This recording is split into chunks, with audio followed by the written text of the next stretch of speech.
Replying to the discussion on Governor's address, the Honorable Minister said, Sir, it is not mere formality if I say that the debate on the Governor's address has been very fruitful.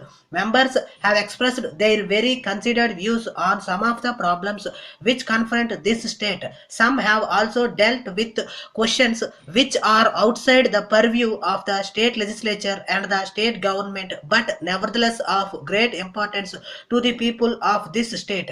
In reply to a debate of this kind, it is usual either to take the speeches of honorable members one by one and then deal with them, or to classify them under various heads and then deal with these heads under which the views have been offered. I propose to choose the latter course for the reasons that whatever points have been raised in the course of the debate under one head may be dealt with appropriately under that head, and also it may be a fair and complete answer to the points raised. I shall therefore classify the debate into 4 or 5 heads and offer my remarks one by one. So far as the disastrous cyclone that overtook parts of South India is concerned, I am very happy to find that there is an expression of sympathy from all sections of the House. It is a natural calamity which came very unexpectedly and very suddenly and has taken a very heavy toll which is unprecedented in recent times in our history. As far as the government is concerned, every possible help was given within the shortest possible time to the affected people.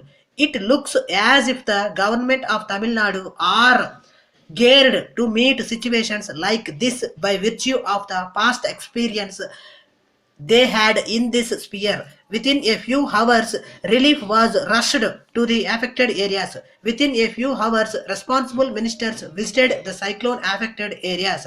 Not that the ministers are omnipotent to do everything, but they have the authority to immediately issue instructions and orders which could be implemented by the officers for giving liberal assistance. I am very happy that all the sections of the House have paid a tribute to the ministers concerned who went to the cyclone affected areas and rendered of possible assistance. As regards rehabilitation, government have already drawn up an elaborate plan for the rehabilitation of the fishermen and the people who have been dependent on the sea for their livelihood, and every effort will be made to see that the persons do not suffer. We have agreed to give liberal loans to all people who want to build their houses, to buy nets and to build boats and so on. In respect of rebuilding of the Pampine Bridge, some useful suggestions were made. One honorable member suggested that instead of rebuilding the bridge, we may have a ferry service which will carry not only passengers but also vehicles. We have seen such ferry services abroad. This is a matter which the government of India have to consider. But the present steps which are taken by the government show that the bridge can be rebuilt, and active steps have already been taken for the purpose of rebuilding the bridge. I hope and trust that the work of rebuilding the bridge will be expedited and communication resumed very soon. Now I wish to turn my attention to food production and distribution. In the first place, we all know that there is an overall shortage of food in this country, and where there is an overall shortage of food, the law of supply and demand will operate, and the obvious thing is that the prices of food grains will go up. It will go beyond the capacity of certain sections of society even to buy. In these circumstances, it becomes necessary for the government to procure and to distribute food to that section of a society at a controlled price.